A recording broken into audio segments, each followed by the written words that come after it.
Le soleil est de retour, l'heure est à la voile. Le 28 juin dernier, le port de Nemours accueillait une régate, une course de voiliers organisée sur le lac du Der, réunissant amateurs et passionnés autour de leur embarcation.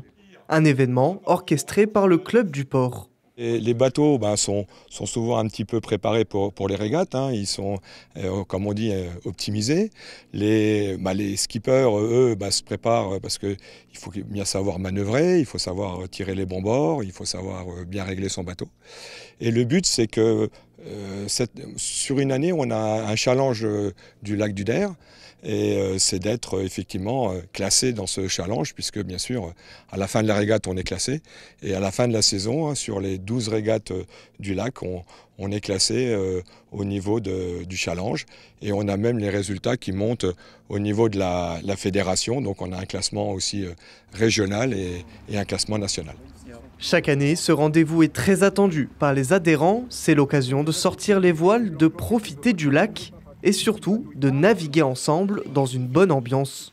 La voile, c'est magique, que ce soit en solitaire ou en équipage, parce qu'il y a d'autres régates aussi. Et le YCDR organise plusieurs régates chaque année, mais celle-là, c'est la seule en solitaire. C'est toujours un moment très, très festif, puisqu'on se retrouve on se connaît tous finalement, on est tous une bande de copains, même si des gens viennent d'autres clubs, donc c'est un moment privilégié où on voit un peu si tout ce qu'on fait en réglage de voile, si c'est pertinent ou pas, parce que quand on navigue tout seul, finalement, on a l'impression de bien naviguer, et c'est en régate qu'on s'aperçoit que des fois les réglages ne sont pas aussi top que ça. Voilà.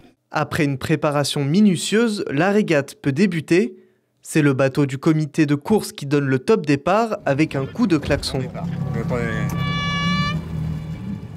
Mais ici, pas question de foncer tête baissée.